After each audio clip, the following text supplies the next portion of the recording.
I spent 100 hours studying Stable Diffusion, and this is what I was able to learn. I've been seeing a lot of videos created with this technology lately, so I decided to explore it further. Most of these videos are created using Stable Diffusion neural network or sites based on this technology. So, let's go into a little bit more detail. I've recorded some video as source material for us to experiment with. But first, it needs to be broken down into a sequence of frames. I'm going to use After Effects for this, but you can use whatever method you like.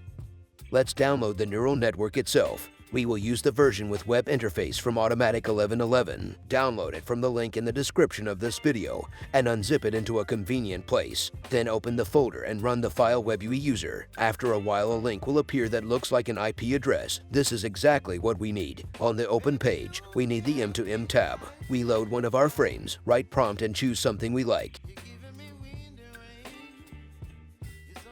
Then we go to the Batch tab, specify the path to our set of frames and the path where the processed frames will be saved. Run and wait for a while. Now it's time to understand how Stable Diffusion works. Roughly speaking, each of our images is decomposed into noise and then processed with special noise prediction algorithms built into the model. Now let's adjust our resolution to the resolution of our frames and try to set C to a static value. This can be done by pressing this button. If before every image in the sequence used random noise for generation, now all images will have the same noise. Let's see what we have. I wouldn't say it looks much better than the first one. Let's go down a little lower to the CFG scale and denoising strength settings. CFG scale is the slider that controls how many times CFG Stable will use noise decomposition to generate. In fact, from what I observe, the less this slider is, the less detail you have in the image, but don't go overboard. I chose value 10. In my opinion, it gives quite good results in the generation. Next, pay attention to the parameter denoising strength. This parameter is responsible for how much your image will be decomposed into noise. If we were limited to Stable Diffusion tools, we could leave it at around 0.2 for a more stable picture. But I want to show you another tool that can help make your generation even more stable. It's ControlNet. To use it, go to Stable Diffusion, then to the Extension tab, install with URL and paste the link to ControlNet that you find in the description. Then restart Stable Diffusion.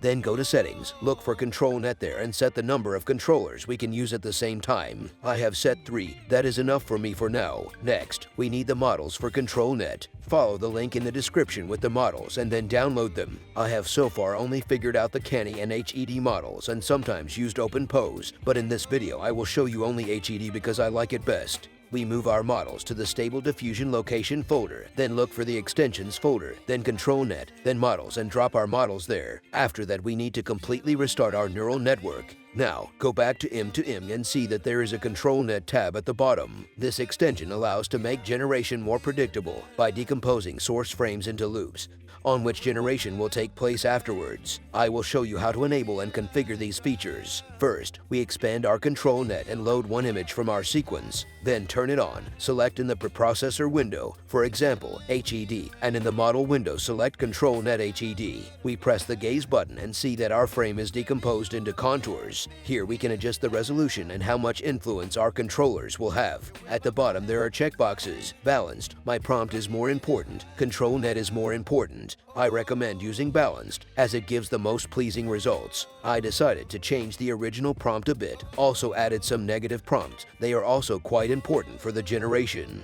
If you're interested, I'll leave links to a couple of articles on the subject. In the end, thanks to all my actions, I managed to create such a video.